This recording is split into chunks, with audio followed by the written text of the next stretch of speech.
Hi again, it's Miss Rodriguez here with another book.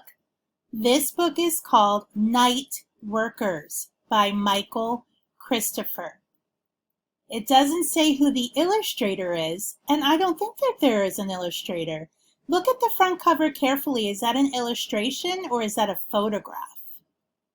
That's a photograph, and it doesn't say who took the photographs, maybe on the inside.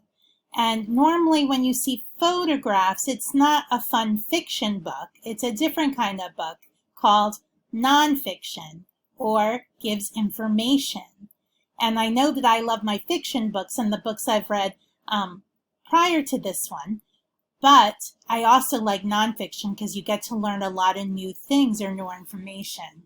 Let's take a walk and see what we're going to be reading. This is the copyright page and the title page. Maybe Michael Christopher took the photos too. That's a cool photo of like a, what are those called? A crane. It's showing you jobs that can be done at day or night. Oh, there it is. What is this called? Another job. We see a lot of words, a lot of information.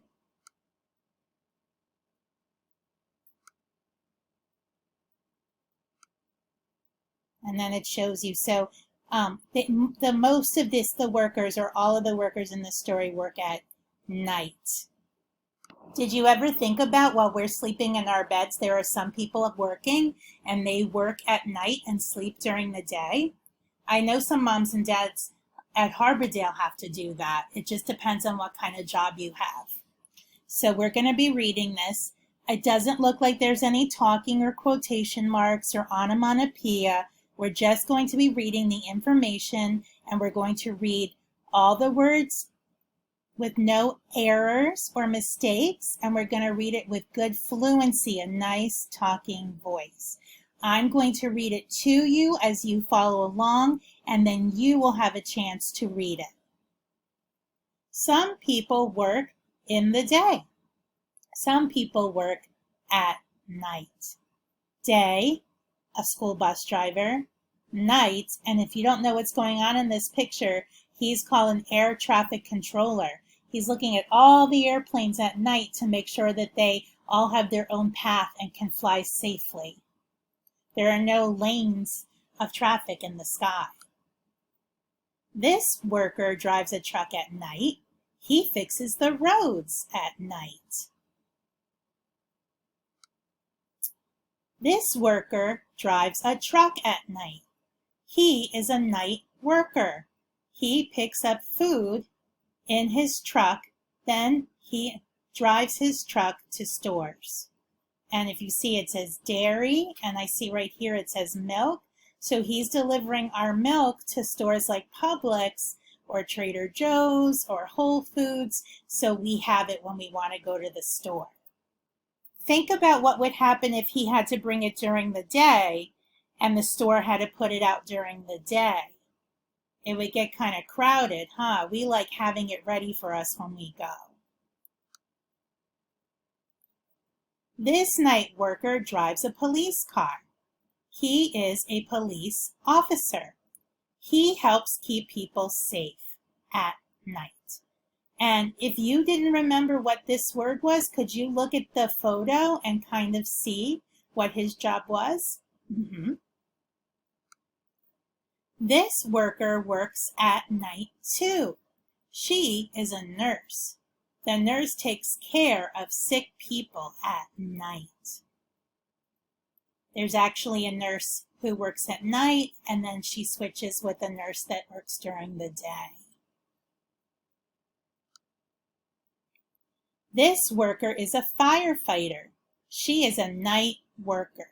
She helps people put out fires at night. So they're talking about this one with the hose. This night worker is a bus driver. He takes people to work at night.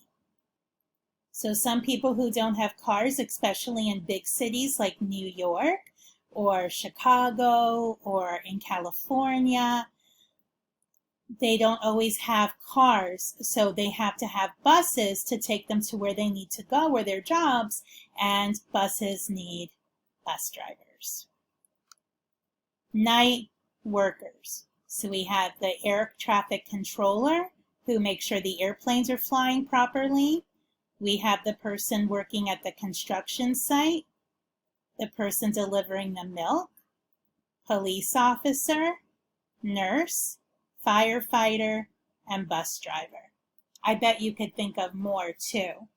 And during this time, we need to be extra thankful to these night workers who are working to keep us safe and get us the things we need at night. Okay, it's your turn. Do you think you can read all the words?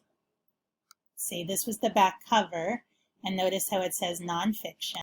A lot of people think that reading nonfiction or information is harder, so just take your time and try to remember the words, use your strategies, sound it out, chunk the bigger words, get your mouth ready, look at the photos, and remember, it's okay if you make mistakes. You just keep practicing and practicing until you can read it perfectly. Ready?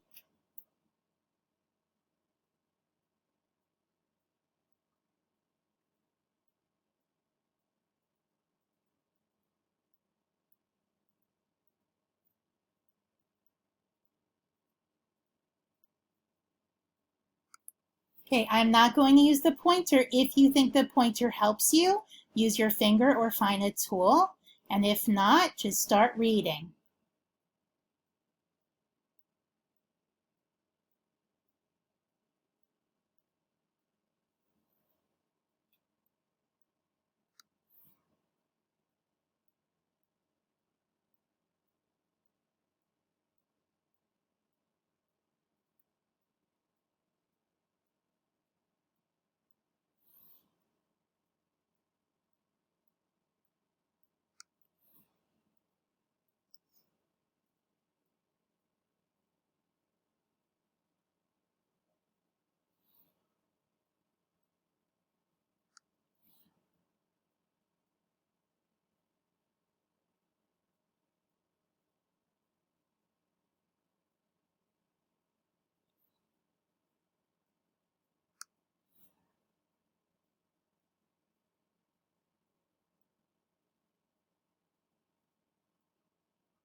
Okay, remember, if the page turns before you could read all the words, that means you need to keep practicing. You don't know all the words quite yet.